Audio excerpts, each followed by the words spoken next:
जो अब हमारा अगला विषय है ये बहुत ही एक्साइटिंग है।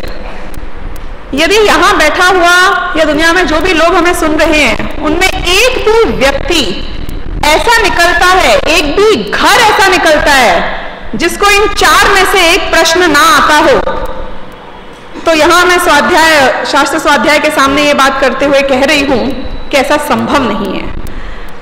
कौन से प्रश्नों की बात कर रही हूं मैं यहां पर? ये प्रश्न कि ये लोग जो इतना धर्म पढ़ते हैं, ये इतने सालों से धर्म पढ़ते हैं, दिन रात स्वाध्याय करते हुए नजर आते हैं, इनकी कषाय तो कम होती दिखती ही नहीं है। आया ये प्रश्न हमारे मन में, हमारे परिवार में, हमारे घर में, हमारे समाज में?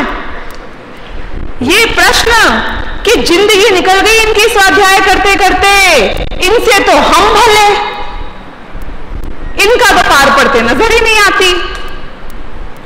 और भी लोग हैं उनको ये प्रश्न आते हैं कि ये भैया, ये धर्म पढ़ने वालों का, तुम्हारे जैसे अध्यात्म समझने वालों का जीवन बर्बाद हो जाता है। कैसे? कि ना बेचारे घर के रहते हैं, ना घाट के, ना भोग भोगने के रहते हैं, और ना धर्म किया जाता है। कहीं उनका ठिकाना ही नहीं रहता। हम कहीं तो कुछ करें कम से कम खुले दिल से, तुमने तो बांध दिया हमको। और कोई ज्यादा यदि लौकिक प्रवृत्ति में जीव हो, थोड़े एम्बिशियस, थोड़े यंग हो, तो वो ये कहते हैं कि हम अगर ये धर्म पढ़ते हैं तो हमारी सारी दुनिया में सफल होने की इच्छा शक्ति समाप्त हो जाती है, हमारे सारे एम्बिशंस को ठंडा कर देते हैं। इसलिए करेंगे हम ये धर्म रिटायर होने के बाद, बूढ़े होने के बाद। माताजी पिताजी को सुना दिया करो आप, हमको भी जीवन में कुछ अचीव करने दो, सफल होने दो, सक्सेसफुल होने दो। यानी कि ये अध्यात्म का मार्ग, ये आत्मकल्याण का मार्ग, इसमें घर पे भी सुनना पड़ता है और बाहर भी सुनना पड़ता है। ये प्रश्नों का जवाब हर दूसरा व्यक्ति, हर परिवार खोजता है। और आज हम इस विषय को चाहेंगे कि हमारे अगले वक्ता समझाएं और खुलासा प्रदान करें। हमारा विषय है प्रैक्टिकल जैनिज्म, कषायों की अपेक्षा। यहां सिद्धांत की बात नहीं हो रही है, ये मंद कषाय की बात हो रही है कि कषाय कम क्यों नहीं दिखती आपकी, धर्म पढ़ते हो तो क्रोध क्यों करते हो। इस प्रश्न के उत्तर स्वरूप जो हमारा अगला विषय है वो हमारे अगले वक्ता लेंगे। उन वक्ता का परिचय देना एक्चुअली तो नाम ही काफी है। यदि मैं कहूं तो जितने भी अध्यात्म प्रेमी जैनी जीव हैं उनमें से प्रत्येक ने उनकी पुस्तकों का स्वाध्याय किया है। उनके घरों में एक छोटी अलमारी या किसी के घर में बड़ी अलमारी उनकी पुस्तकों से भरी हुई अवश्य प्राप्त होगी। उन्हें ये तो नहीं पता कितनी पुस्तकें छापी और कितनी लिखी और उसकी कितनी प्रतियां गई, लेकिन ऐसा उनका नाम और ऐसी उनकी भाषा जिससे बच्चा बच्चा भी परिचित है। देश विदेश में आज अध्यात्म का डंका बजाने वाले ऐसे डिग्रियों का नाम लेके तो फायदा भी नहीं है, क्योंकि उनको कर लेनी नहीं पड़ती है, लोग आके दे जाते हैं। तो ऐसे हमारे सर्वप्रिय डॉक्टर हुकुमचंद जी भारिल वो हमारे अगले विषय के ऊपर अपना वक्तव्य देंगे, प्रैक्टिकल जैनिज्म, कषायों की अपेक्षा।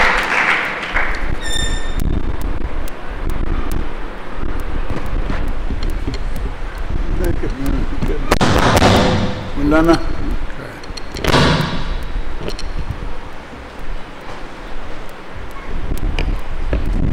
इसमें वो प्रश्न नहीं लिखे हैं, वो दूसरे में लिखे हैं, तो चाहिए दूँ?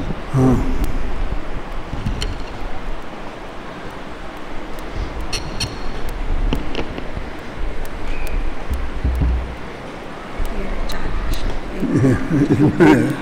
कागज पे नहीं लिखा, तो निकलने भी जा रही है।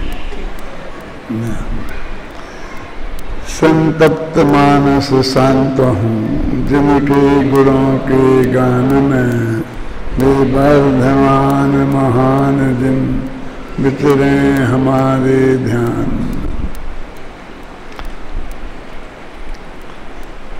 सारे विश्व के सामने अध्यात्म प्रेमियों के प्रति जिस टाइप की भाव बन रहे हैं अथवा बनाए जाते हैं, वो प्रश्न बनकर हमारे सामने आते हैं। उन पर बहुत सहज सरल भाषा में मैं अपने थोड़े विचार व्यक्त करता हूँ। जो लोग ये कहते हैं कि जो शास्त्रों का इतना अभ्यास करते हैं, इतना पढ़ते हैं, इतने अध्यात्म प्रेमी हैं, और उनकी कसाय कम होती हम नहीं देखते। आप कसाय जानते हैं? कसाय कम होना किसे कहते हैं ये जानते हैं? अपने शास्त्रों में सारी चमड़ी को चीरें और उसमें नमक मिर्च भरें और आंख की कोई लाल ना हो, इतना क्रोध नहीं आए, चक्रवर्ती नमस्कार करे तो मान नहीं आए। ऐसे क्रोध और मान से जिनकी परिणति देखी जाती है, उनके कहते हैं अनंतानुबंधी कसाय है। बोलो तुम क्या देखोगे कि उसके कसाय कम हुई है कि नहीं हुई? जानते हो कसाय किसे कहते हैं? सगे भाई पर चक्र रत्न चला दे। ये जब जानते हैं ना कि चक्र रत्न जिस पर चलेगा वो जिंदा नहीं बचेगा, उन्हें जिंदा छोड़ने के लिए भरत चक्रवर्ती ने चक्र रत्न नहीं चलाया था। वो बात अलग है कि परिवार के लोगों पर तथा मोक्षगामियों पर चक्र नहीं चलता है। ये हो सकता है भरत भी जानते होंगे, लेकिन ये सारा ज्ञान हमेशा उपस्थित थोड़ी रहता है। जब गुस्सा आता है तो सब भूल जाते हैं। तो उन्होंने जब चक्र चलाया था तो सगे भाई को मारने के लिए चक्र चला दे, और उसके कहते हैं अनंतानुबंधी कसाय नहीं है। तो कसाय को अब कहाँ जानते हैं, कहाँ पहचानते हैं जो आप कहते हैं कि उनकी कसाय हमें कम देखने को मिलती है? आप तो ये चाहते हैं कि अज्ञानी के नाम पर आप चाहे जो कुछ करते रहें, चाहे जैसा दुर्व्यवहार करते रहें, और सामने वाला अपनी थोड़ी सी नाराजगी भी व्यक्त ना करे, अन्यथा आप उसे नहीं तो कसाय तो वैसी की वैसी है। कैसी है वैसी? वैसी की वैसी माने तुम पहले की कसाय जानते होगे और बाद की कसाय जानते होगे। तुम जानते ही नहीं तो कैसे निर्णय किया कि वैसी की वैसी है? कैसा आप 10 साल से, 20 साल से, 25 साल से हम देख रहे हैं बराबर स्वाध्याय करते हैं, और फिर भी अपने विद्यार्थियों से बहुत नाराज होते हैं। नाम तो पिताजी ने शांति कुमार रख दिया और सब लोग शांति हैं, बहुत शांत हैं ऐसा कहते हैं, पर उन विद्यार्थियों से पूछो कि जिनकी तरफ वे आंख उठाकर देखते हैं तो उसको पेशाब आ जाती है। तुम क्या समझते हो कसाय को? कि जैसी पहले थी वैसी अभी है, और जैसी हम में है वैसी उनमें है। तुमने उनको पहले क्या देखा था और बाद में क्या देखा, और तुमने अपनी कसाय को क्या देखा और दूसरों की कसाय को क्या देखा? यानी वास्तव में हमको हमारी दृष्टि नयों की नहीं होने से ना सही बात को हम समझ नहीं सकते हैं। मेरे पिताजी सुनाया करते थे कि उनके बड़े भाई और वे दोनों एक साथ बीमार हुए। वैद्य को बुलाया गया तो हमारे पिताजी तो बहुत हाय हू कर रहे थे, सारे घर को माथे पे उठा रखा था, और जो हमारे पिताजी के बड़े भाई थे वो बिल्कुल शांत पड़े थे। उन्होंने दोनों को देखा और देखने के बाद तो हमारी उनके पिताजी की माँ दादी कि उनसे कह रही थी कि जरा इसको जल्दी देखो, इसका बताओ इलाज, बहुत तकलीफ है इसे। तो उन्होंने कहा तुम क्या जानती हो तकलीफ, ये चिल्ला रहा है, रो रहा है, ये ज़्यादा तकलीफ है, कुछ नहीं है इसे, ये शाम तक अपने आप ठीक हो जाएगा, कुछ दवाई देने की ज़रूरत नहीं है, और खेलने लगेगा, खाएगा, और ये 1 महीने तक पलंग पे से नहीं उठ पाएगा, जिसे तुम नहीं माने। तो तुम्हें पता क्या है किसको तकलीफ है और किसको नहीं है? जो ज़्यादा रोना चिल्लाता है माताएं समझती हैं उसे बहुत तकलीफ है, जो बेचारा सीधा सच्चा हो तो ये समझते उसे कोई तकलीफ नहीं है। माने हमारी दृष्टि में ये पता ही नहीं है कि कसाय किसे कहते हैं, और उसे का धर्म का हम अभ्यास करें, धर्म हम पढ़ें, तो उससे कसाय हमारी कम होनी चाहिए। और आपको शिकायत है कि कसाय कम नहीं हुई। आज हमारी चर्चा हो रही थी इसी विषय पर, तो ये कसाय कम, क्या कसाय कम की बात करते हो?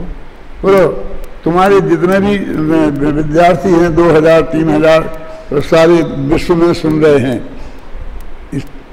इस पर, अभी हमारा व्याख्यान भी सुन रहे हैं, उनके प्रश्नों का उत्तर देना है।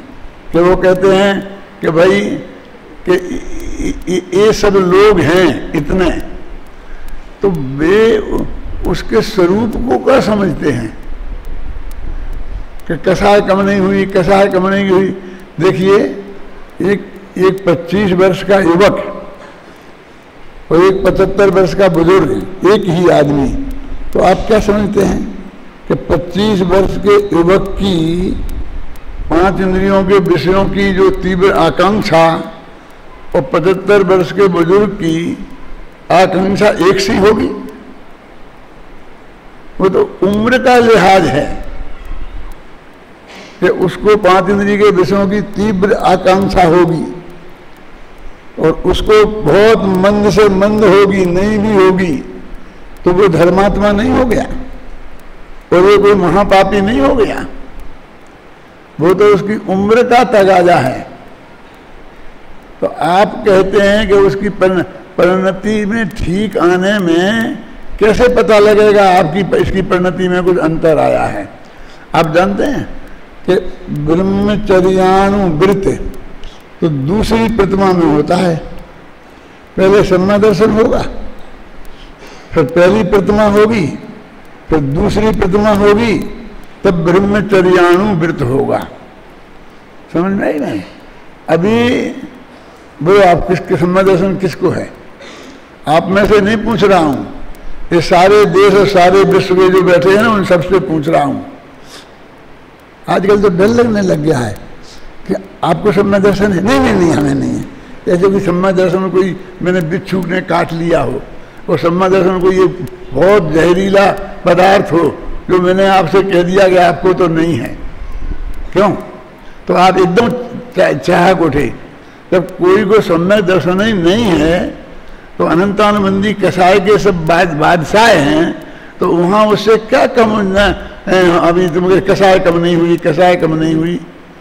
जो कसायों में लेस्या का होता है ना, मंद से मंदतर, मंदतम कसाय, और तीव्र से तीव्रतर और तीव्रतम कसाय।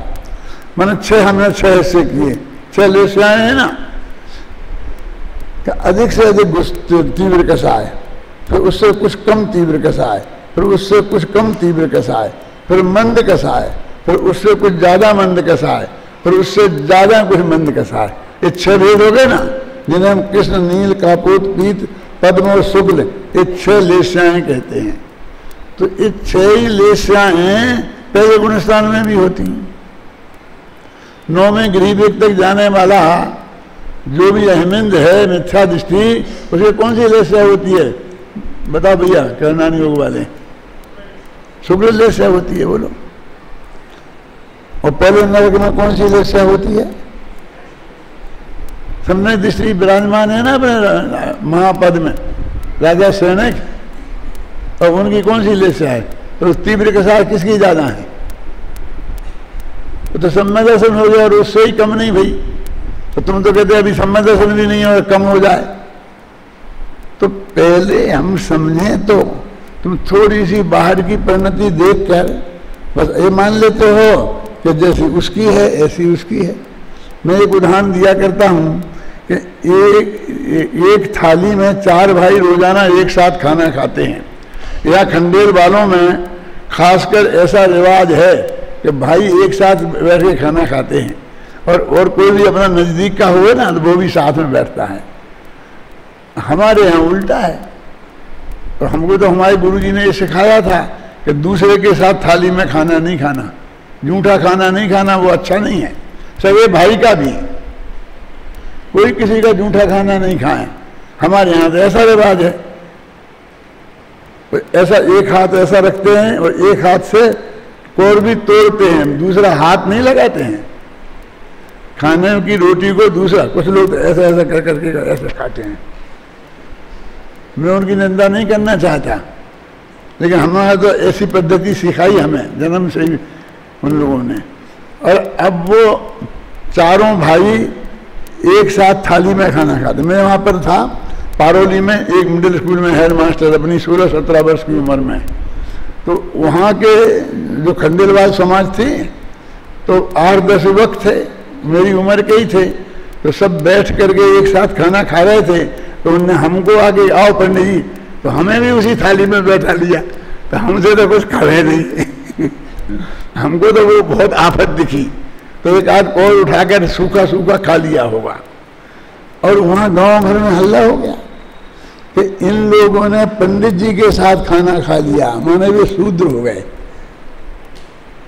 माने उनके साथ खाते हैं और दूसरी जाति वालों के साथ खाते नहीं। जाति माने जैन तो हैं ही। अरे हम जैन तो थे ही, उनके गुरु भी थे, जैन धर्म पढ़ाते थे, जैन धर्म के गुरु भी थे, प्रवचन भी करते थे, लेकिन हमारे साथ खाने से वे भ्रष्ट हो गए थे। फिर वो जाने दो। अभी तो एक साथ खाते हैं 4 भाई, और सबको पुदीना की, धना की बढ़िया चटनी बनाए ना, आंवले की, अच्छी लगती है। तो रोजाना घर में वो चटनी बनती है, तो सभी चारों भाई खाते हैं। लेकिन उनके चारों भाइयों के खाने में किसमें कितनी लोलुपता है, माने खाने का लोभ है, स्वाद की लोलुपता है, ये आपको पता नहीं चलता है, क्योंकि रोजीना सब खाते हैं। वो चटनी आ जाती है और खाते हैं। एक दिन चटनी नहीं बनी तो एक भाई को तो पता ही नहीं चला कि आज कुछ कमी है। बनती थी तो खा लेता था, और नहीं बनी तो कुछ याद भी नहीं आई।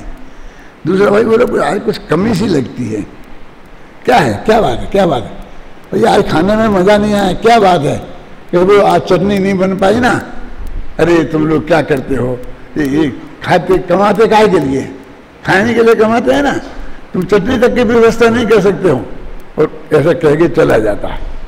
तीसरा कहता है चटनी क्यों नहीं बनी, इसका जवाब दो पहले। जाओ लाओ सामान और चटनी बनाओ, फिर मैं खाना खाऊंगा। और चौथा कहता है चटनी बनाओ तब मैं खाना खाऊंगा, तब मैं नहीं, तब तक कोई खाना नहीं खाएगा, मैं भूखा बैठा रहूं, तुम आराम से खाओ। ऐसा नहीं चलेगा, घर में कोई खाना नहीं खाएगा, पहले चटनी लाओ। तब मालूम पड़ा कि उन चारों में चटनी के प्रति जो राग था उसमें कितना अंतर था, कसाई की मंदता और तीव्रता में कितना अंतर था। लेकिन जब वे चटनी होती थी और चारों जने खा लेते थे, तब तुम्हें पता नहीं चला। तुमने कैसे देख लिया कि हमारी कसाई कम हुई कि नहीं हुई? क्यों? हमने इतना तत्वाभ्यास किया और हमारी कसाई कम हुई कि नहीं हुई, तुमने देखा क्या है? तुमने हमारी कसाई देखी होती तुम्हारे जमाने की तो तुम्हें पता चलता कि कसाई कम हुई कि नहीं हुई। समझ में आया कि नहीं आया?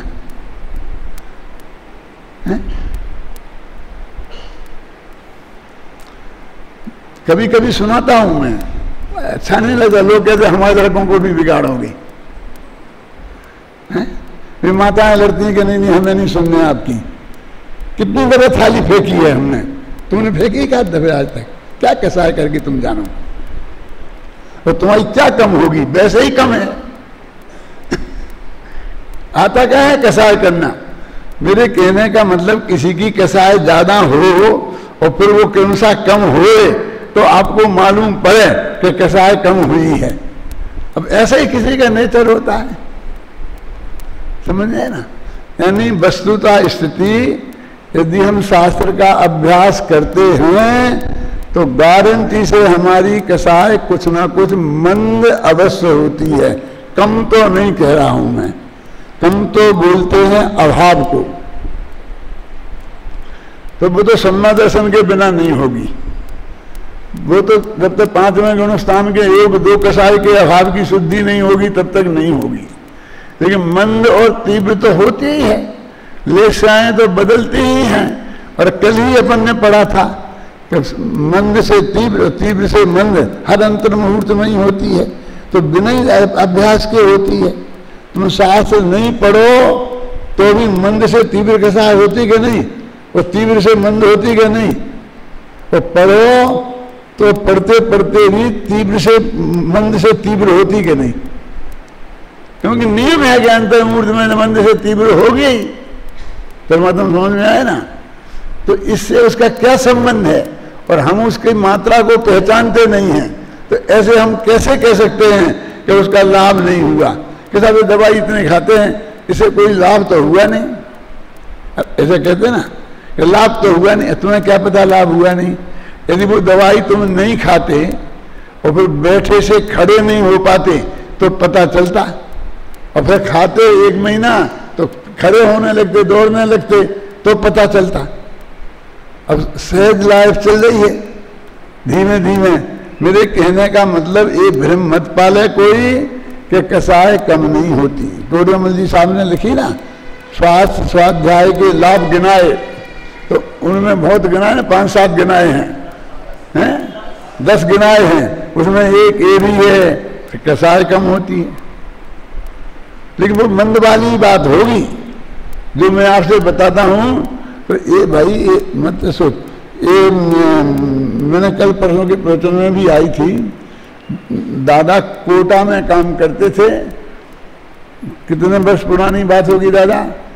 कम से कम 56-57 वर्ष पुरानी बात। कोटा में थे दादा। मैं बता 51, 59, 61-62 वर्ष पुरानी बात है। तो मैं भी जब गया था, एक तरह महीना भर ही दादा के पास रहा था। वहाँ 3 मुलुक मंडल विधान हुआ था, तो उसमें मैं प्रवचन करने के लिए गया था। तो वहाँ ये दादा स्वाध्याय करने बैठते थे, तो एक रतनलाल जी सराफ थे, वे करुणान योग के विशेषज्ञ थे। तो सठखंडागम का स्वाध्याय करते थे।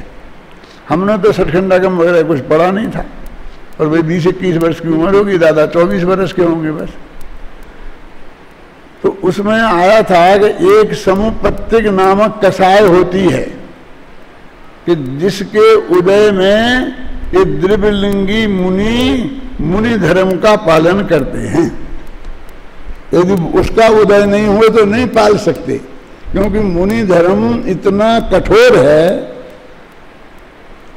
कि या तो वो आत्मा के आश्रय से पले या तीव्र कसाय के आश्रय से पले। मंद कसाय का काम नहीं है। अब आप क्या बोलो? वो मुनि जो बहुत कठोरता से मुनि धर्म पालता है, नरेंद्र जी, वो तीव्र कसाय में पालता है। और कल परसों तो मैंने आपको बताया था कि समय साल लिखा था कुंदाचार्य देव ने, तो कौन सी कैसे में लिखा था? तीव्र कसाय में कि मंद कसाय में? जब वे ने समय साल लिख रहे थे तो उन्हें तीव्र कसाय थी कि मंद कसाय थी? तीव्र कसाय थी, क्योंकि परसों नरसों ही बताया था। ये क्या बात कहते हो? समय साल लिखना तीव्र कसाय का काम है केला जी? कि हाँ, क्योंकि 3 कसाएं तो उनकी है नहीं। अनंतानुबंधी, प्रत्याख्यान और अप्रत्याख्यान। अब एक कसाय है संजुलन और 9 कसाय हैं। तो इनका जब मंद उदय होता है तो 7वां गुणस्थान होता है, और तीव्र उदय होता है तब 6वां गुणस्थान होता है। संजुलन 9 कसायो उदयो मंदो जदा तदा होदी तदा होदी अपमत्तो। आप समझे ना? तो 6वें गुणस्थान में ही लिखा ना, 7वें में तो नहीं लिखा था। 7वां तो शुद्धोपयोग का है, उसमें तो लिखा नहीं जाता। शुभोपयोग के काल में लिखाया था। तो उपयोग शुभ और कसाय तीव्र। बोलो क्या करना?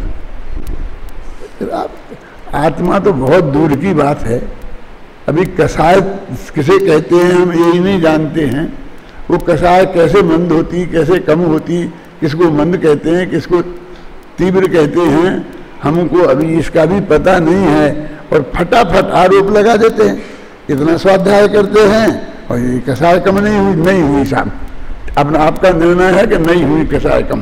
बोलो क्या करना? आप स्वाध्याय बंद कर दें? मैंने तुम नहीं करते हो तो अच्छे हो, और हम करते हैं तो हम बुरे हैं।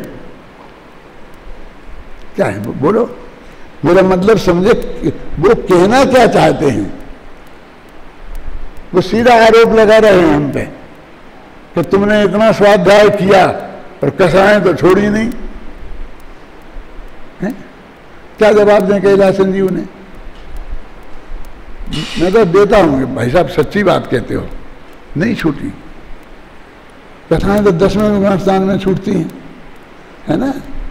सूक्ष्म लोग वहां तक रहता है। वो क्षीण कसाय तो 12वां गुणस्थान है। तो तुम ठीक कहते हो, कसाएं नहीं छोड़ी।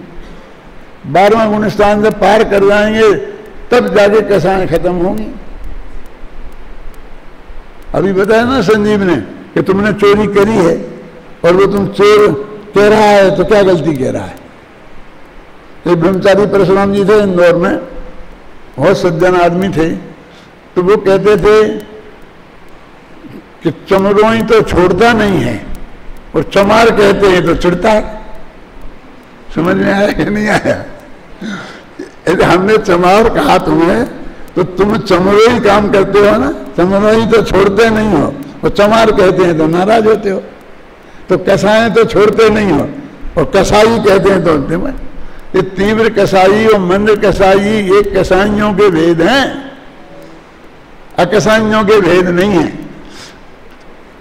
इतना भरोसा करो जिनवाणी पर, टूरमल जी के वचनों पर, कि हम स्वाध्याय करेंगे तो कुछ ना कुछ कसाय मंदता होगी और अवश्य होगी। लेकिन इतना जल्दी ये मालूम नहीं पड़ता है। देखो आपसे कहा ना, कोई आदमी ने अभ्यास किया तो अभ्यास परस्त्री सेवन का त्याग तो सामान्य ग्रस्त के भी नहीं होता ना। बेसम्मा दर्शन भी नहीं है, वो जैन धर्म भी काला अक्षर भैंस बराबर है, कुछ पढ़ता नहीं है, जैन धर्म की रुचि भी नहीं है, जैन धर्म का विरोधी है, अजैनी है। ऐसा आदमी, गांधी जी जैसा सज्जन पुरुष, ऐसे अकेला एक दो नहीं लाखों हैं कि जिनने परस्त्री की तरफ निगाह उठा के नहीं देखी। ये सारा विश्व कैसे चल रहा है? इन व्यभिचारियों के भरोसे चल रहा है। ये इतनी लड़कियों की छेड़ाखानी आती ना अखबार में, तो जितनी छेड़ाखानी हुई उनसे लाख गुनी लड़कियों से छेड़ाखानी नहीं हुई। क्या कह रहा हूं मैं? वो उज्जवल पक्ष है, वो हमें दिखाई नहीं देता। एक लड़के ने करी, वो जेल गया, लेकिन लड़का एक थोड़ी है इस देश में। उसी उम्र के लाखों लड़के हैं कि नहीं, उन्हीं कॉलेजों में पढ़ते हैं, और उनने नहीं करी छेड़खानी। वो नहीं करी देखने में नहीं आती, वो करी देखने में आती। तो इतना सदाचार तो हमारे इस अधार्मिक जीवन में है। हमने दूसरे घर में डाका नहीं डाला, चोरी नहीं करी, समझ गए ना, दूसरे की माँ बहन के साथ छेड़खानी नहीं करी। हमने कल रोजीना कहता हूं मैं, एक कीड़े को मार के बताओ, आप नहीं मार सकते, तो आप अहिंसक भी कितने हो ना। ऐसी हमारी इतनी वृत्ति है, ये उज्ज्वल पक्ष हमें देखने में नहीं आता। कसाय कम नहीं हुई, कसाय कम नहीं हुई, स्वाध्याय कर रहे और कसाय कम नहीं हुई। इसलिए मैं कहता हूं कि हम उज्ज्वल पक्ष जो कम हुआ, हमारा जीवन वैसा ही है। सच बोलो, हम अपने सोचते हैं कि हम 15 वर्ष की उम्र में थे, कि हम 10 वर्ष की उम्र में थे, यदि हम ये जैन धर्म नहीं पढ़ते और श्रद्धा के साथ नहीं पढ़ते तो हमारा आज जीवन ऐसा ही होता जैसा आज है। नहीं होता ना, गारंटी से हैं? तो फर्क नहीं पड़ा तो कैसे हो गया ये ऐसा? वो स्वाध्याय करने का फर्क नहीं पड़ा तो ऐसा जीवन कैसे हो गया? और ये जो अपराधी रोजाना आते हैं, उसने ऐसा किया, उसने ऐसा किया, उसने ऐसा किया, चोर, माताओं बहनों की छेड़खानी करने वाले, उनने नहीं तो उनका जीवन और हमारे सबके जीवन में जो अंतर है वो इस बात का नहीं है। फिर अंतर नहीं पड़ा। फिर मैं आपसे कहता हूं कि ये हमारे विद्यार्थी हैं, कितना छात्रावास है? 4 किलोमीटर के घेरे में कम से कम 50 छात्रावास होंगे, लड़के के और लड़कियों के, इसी एरिया में। और उनके लड़कों से जरा मिल के आओ, देख के आओ जरा, उनका देख के आओ, खान पान, रहना सहना सब देख के आओ। और नहीं तो यहां चुनाव होगा ना अभी, तब देख लेना सबको इधर। और उनमें ये हमारे विद्यार्थी एक एक हीरा है ना उससे अलग। तो ये हमारा जो जैन धर्म की हम पढ़ाई इन्हें पढ़ा रहे, रोजाना ये बात सिखा रहे, ये इसका परिणाम नहीं है तो काय का परिणाम है? तो आप क्या चाहते थे? दिगंबर मुनिराज हो जाएं? क्या चाहते? अनुवृत्ति हो जाएं, महावृत्ति हो जाएं? कब मानते आप कि स्वाध्याय करते हैं, धर्म पढ़ते हैं तो इनकी कुछ कुछ हुआ है, कुछ लाभ हुआ? वे क्या देखना चाहते थे? मैं उन सब सेठियों से कहता हूं, घबराना नहीं, कि तुम अपने लाओ ना बेटा, तुम्हारे घर में जो बेटा हो, किसी को भी ऐसा एक को पकड़ के लाओ, और मेरे भी एक विद्यार्थी को ऐसा पकड़ के लाओ और दोनों का आचरण मिला के देख लो कि साहब अभी तो आपके पास आई है, अभी कैसे हो गया अच्छा आचरण? अरे भाई साहब, उनके लक्षण अच्छे थे तब हमने भर्ती किया, और अच्छी वृत्ति है, उनका अच्छा भविष्य है तब किया। तो आप कैसे कहते हो कैलासन जी आपका खुद का आचरण, आपको खूब गुस्सा आता है? घबराना नहीं, मुझे भी कम नहीं आता, लेकिन फिर भी आपकी परिणति जैसी धार्मिक है, लाखों में से एक की है। तो रोजीना आप तत्व सुनने आते हो तो बिना धार्मिक परिणति के आते हो? हैं? आते ना। मेरे कहने का मतलब ये है कि ये आरोप एकदम सही नहीं है। उन जो लोग ऐसा कहते हैं उन्हें ये समझना चाहिए कि भाई कागज तो उड़ गया तुम्हारा पिंकी है ना, कि हम इतना स्वाध्याय करते हैं और उनके जीवन में कोई कसाएं मंद नहीं दिखती हैं, तो आपकी आंखों को चश्मा बदलो तो दिखेंगी। यह अध्यात्म के चक्कर में आदमी ना भोग पाता है और ना धर्म का ही मजा ले पाता है। अब इसको धर्म में भी मजा चाहिए। मैं एक थोड़ा सा उदाहरण सुना करके इस बात का जवाब देना चाहता हूँ। सच्ची घटना है कि हम ट्रेन में बैठे जाते थे और अपन तो अपना खाना साथ में रखते हैं ना, और फिर एक सुबह खाने का टाइम होता है, फिर शाम के खाने का टाइम होता है, तो वो खा लेते हैं और शांति से बैठे चले जाते हैं। सामने 2-3 एक पंजाबी फैमिली बैठी थी, दाढ़ी माड़ी वाली, बिल्कुल वो साफे वाली, सफ़ेद दाढ़ी थे, और वो हर स्टेशन आता तो यहाँ के पकोड़े प्रसिद्ध हैं, यहाँ के मंगोड़े प्रसिद्ध हैं, यहाँ के बालूशाही प्रसिद्ध हैं, हर जगह जाते हो कुछ ना कुछ खरीदते, चाट खाते पीते, सब पैसा बराबर चलता था। हर स्टेशन पे उनको कुछ ना कुछ मिलता है और खरीद के खाते जाते थे। और हम लोग ऐसे बैठे शांति से। जब करीब शाम के 5-6 बजे लगे तो हमने अपना वो निकाला टिफिन वगैरह और अपना खाना खोला। अच्छा आप लोग जैनी हैं? मैंने कहा हाँ साहब हैं। इसीलिए आप जब से मुंह बांध के बैठे थे अरे आया खाएंगे। तो इतना में कोई दूसरे लोग थे ना अपने साथी, तो वे पंडित जी आप इधर पधारो, इधर पधारो। उन्होंने कि ये लोग ऐसी बातें कर रहे हैं तो पंडित जी को जरा यहाँ बुला लो। अच्छा अच्छा आप पंडित जी हैं? अब उनको एक और मिल गया। लेकिन हाँ साहब पंडित जी हैं, बोलो क्या कहना है। बोले आपने सब छोड़ रखा, इतनी तकलीफ उठा रहे, इतना सा अभी ये खा रहे हैं, बोले क्यों स्वर्ग जाओगे ना, लेकिन स्वर्ग नहीं हुआ तो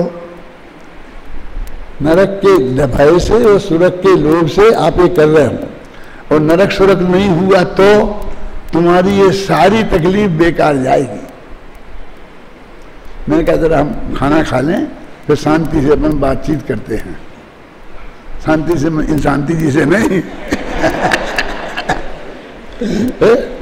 फिर खाना खा के हमने कहा बोलो सरदार जी अब कि आप निरंतर खाते आ रहे हो और हम मुंह बांध के बैठे थे और खा रहे थे, तो हम जो घर से खाना लाए हैं वो बहुत स्वादिष्ट था, उसमें थोड़ी ऐसा खराब था, वो बहुत बढ़िया खाना था। और जब अच्छी भूख लगती है तो खराब भी खाना हो तो मजा आता है। अब तुम तो हर स्टेशन पे खा रहे हैं, तुम्हारी हालत तो ऐसी हो गई कि 9 महीना का गर्भ हो ऐसा पेट फूल रहा था। और भूख तो तुम्हें लगती ही नहीं है, तो तुम्हें खाने का क्या मजा?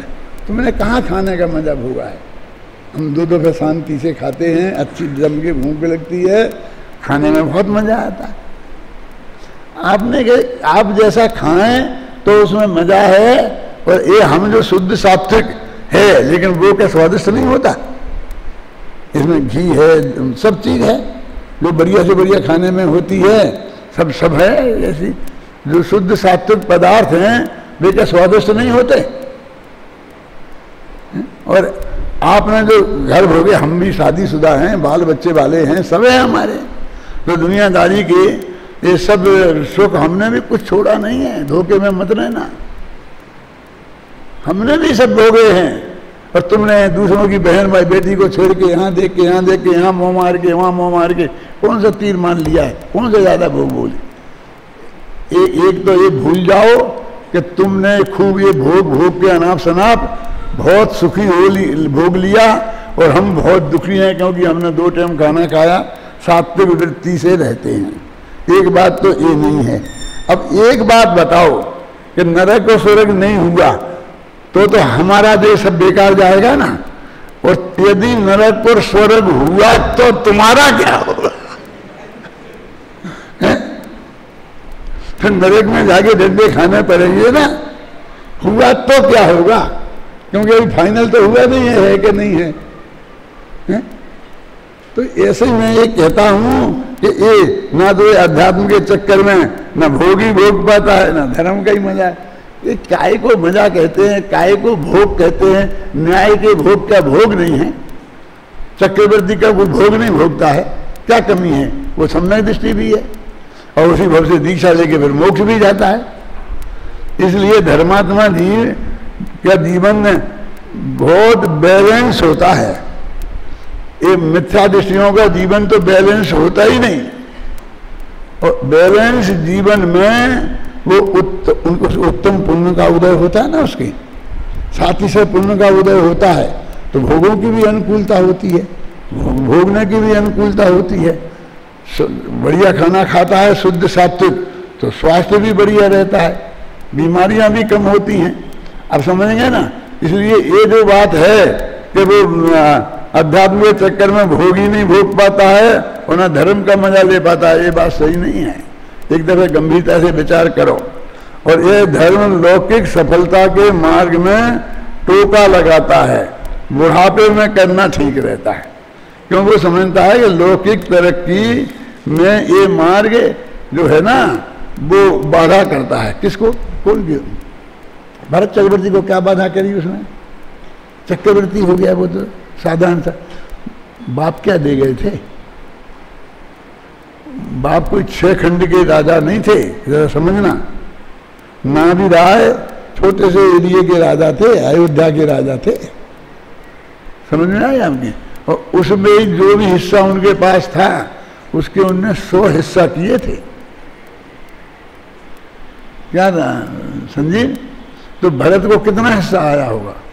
भले ही अयोध्या का दे दिया उसे, ठीक है, वो मूल जगह दे दी, लेकिन बाकी के आसपास के एरिया तो सब दूसरों को बांट दिए थे। पौधनपुर का राज्य बाहुबली को दे दिया था, और बाकी 100 भाई थे ना, सबको दिया होगा ना। बाप दादों का तो कुछ था नहीं। इसी भव में वे अपने पुरुषार्थ से, अपने पुण्य से चक्रवर्ती बने और पूरे भोग भोगे और मोक्ष का भी मजा लिया। लोग तो तरसते हैं कि मुझे तो भरत चक्रवर्ती जैसा मोक्ष चाहिए। कौन कहता है कि धर्म के क्षेत्र वाले जीव, समझ में आया ना, कि ना वे भोग पाते हैं और ना लौकिक तरक्की कर पाते हैं।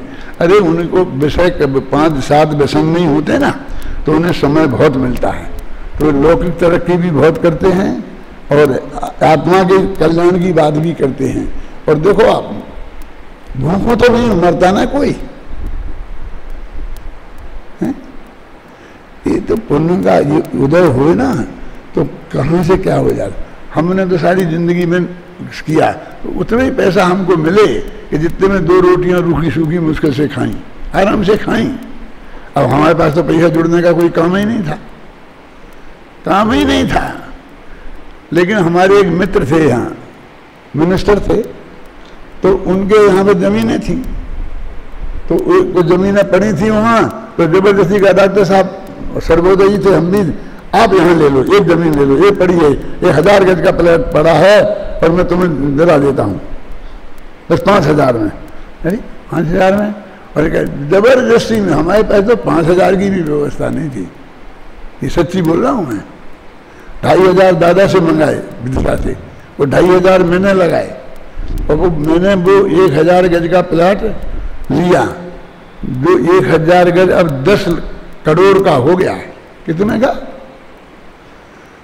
मैं तो 1 पैसा नहीं बचाया आपने खाने में से, और अब रिटायर्ड हुआ नहीं उसे 10 करोड़ की जगह। अब क्या करें? बोलो क्या करना? कहाँ से आया? ना मैंने चोरी करी, ना मैंने जारी करी, ना मैंने झूठ बोला, ना दुकान में जाके धंधा पानी किया, कुछ नहीं किया है? अब मैं तो क्या काम के हमारे, कोई 10 करोड़ 5 करोड़ का मकान जमीन बेच के थोड़ी रोटियां खाई जाती हैं। वैसे रोटियों का इंतजाम है, चिंता की बात नहीं है, नहीं भी होता है, क्यों? तो किया जाता है, पड़ी रहेगी ऐसी, देगी जाएगी, जाएंगी, जिसके भाग्य की होगी जाएगी, उसके बाद मैं क्या करूँ। मेरे कहने का मतलब पैसे का आने सा लौकिक अनुकूलता तरक्की आप कहते हो, उसका कोई हिसाब नहीं है।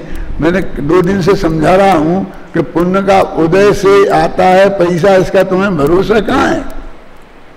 मैं कौन सा धंधा करता परमात्मा तो इतने पैसा हो जाते? नहीं करता, कोई नहीं होने वाले, मेरे से तो नहीं होने वाले थे, तुम्हारी तुम जानो क्यों। और मैंने कोई जमीन कोई धंधे के लिए बुद्धिपूर्वक नहीं खरीदी, भाई तो गले में डाल दी जबरदस्ती। क्या मैं तो गया ही नहीं, मेरे घर पे साइन करा ले गए तो लोग चंदी थे ना, है? आप सब लोग जानते हैं ना, है? तो ऐसा है, आना हो तो कहीं से भी आता है, कितनी अनुकूलता बनती है, कैसी भी बनती है, समझिए ना। तो इसलिए ये जो हमारा सोचना है वो सही नहीं है, और ये सारा सोचना जो है वो धर्म के विरुद्ध है। माने ऐसा सोच के, ऐसी बात कह के हम लोगों को धर्म में नहीं लगो, सदाचारी जीवन मत बिताओ, स्वाध्याय के चक्कर में मत पड़ो, ऐसी प्रेरणा देते हैं। हमको तो ऐसी प्रेरणा देनी चाहिए, ऐसे ही उदाहरण रखना चाहिए कि जिससे लोगों को सदाचारी जीवन बिताने की प्रेरणा मिले, धर्म में लगने की प्रेरणा पड़े, स्वाध्याय करने की प्रेरणा मिले। ऐसी ही बात हमें कहना चाहिए। इसलिए आप अपने विद्यार्थियों को ये बात हमने तो बताई दी है, और आप भी समय समय पर ये समझाते रहना।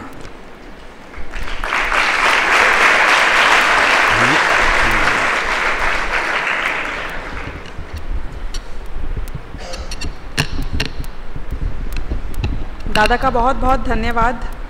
इन सारे प्रश्नों का तर्कपूर्ण हमें जो भी अर्थ समझाया। अब हमारे सारे विद्यार्थी जो अभी ये कार्यक्रम देख रहे हैं, परमागम ऑनर्स के विद्यार्थी, उन सबको इंतज़ार है कि अभी उनका रिज़ल्ट डिक्लेयर होगा।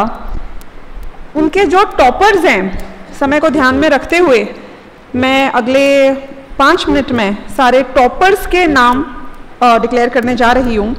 मैंने बताया था कि हमारे 20 बैचेस चल रहे हैं। 2000